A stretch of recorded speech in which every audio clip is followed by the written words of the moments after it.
Going to law school is a dream for many people. It is a dream that requires a lot of hard work and dedication.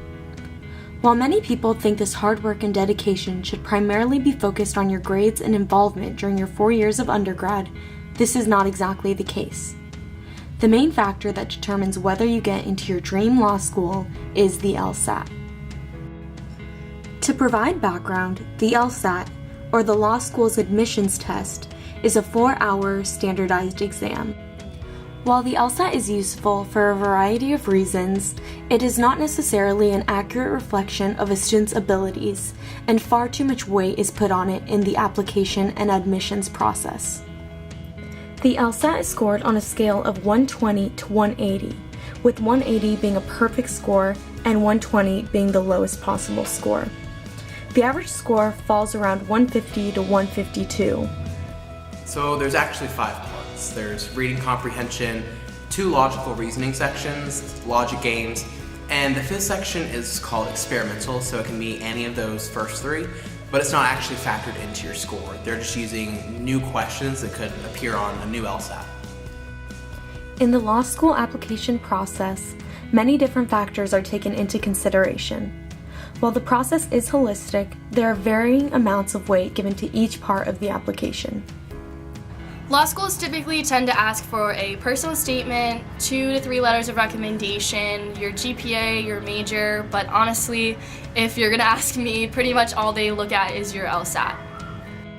During LSAT preparation, students are repeatedly told about the importance of the exam from both instructors and through stories of peers. During my prep course that I took through Testmasters, I was speaking with my instructor privately, and I was just asking him kind of, how important is this LSAT? And he told me that it's weighted anywhere between 60 and 90% of your entire application. So when you think about it, that's literally 10 to 40% of the rest of your application that's important, and that's honestly insane. So before I started studying for the LSAT, there were a lot of rumors that I had heard. Some of my friends who had previously taken the LSAT, I watched them struggle for months and months and months to take the test, and they had told me multiple times that it was unlike anything that they had ever seen before. The sections were extremely difficult. It was nothing that any sort of class in school could prep you for. It wasn't like the MCAT where if you study the material that you've learned in previous semesters, it'll help you.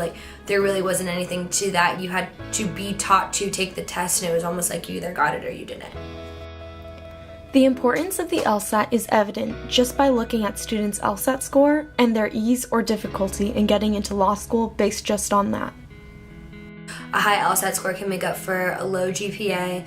One of my friends, she messed up her freshman year at UF. She didn't get that grade of grades, and when she did decide that she wanted to go to law school, she studied really hard for the LSAT and was able to get, I want to say it was a 164, and her GPA was only a 3.4, 3.3, which was well below what UF Law asks for, and she got into UF with a 75% scholarship.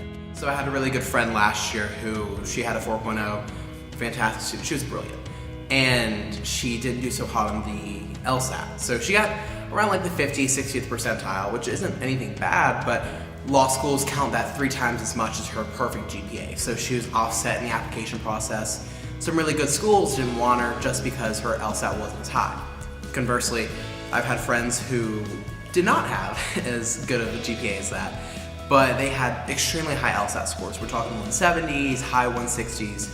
But they got into top 14 schools, they went top 25 because of that high LSAT score as opposed to their GPA that was in the high 2s.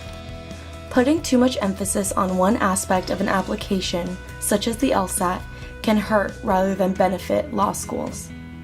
Law schools are risking a lot by putting too much emphasis on the LSAT. They are risking rejecting students that have been hardworking and dedicated throughout the 4 years of their college career, and they are risking accepting students that are not as hardworking and can just take an exam and are good test takers. I don't think the LSAT is a very particularly accurate representation of an applicant to a law school, just because some people out there are just not really good test takers. There's just way too much pressure when you go into an exam to take the LSAT, one, and two, there's so many different things that add up to an applicant as a whole, like your resume, your letters of recommendation, all your extracurricular activities that play into your role, and it's not just the LSAT.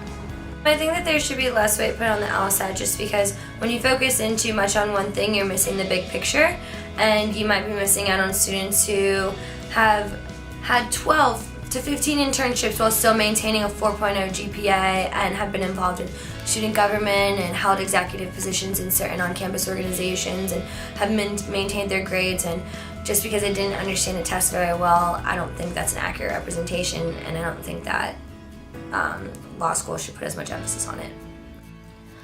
While the LSAT ideally measures a student's critical thinking, reading, and reasoning abilities, it ignores very important issues.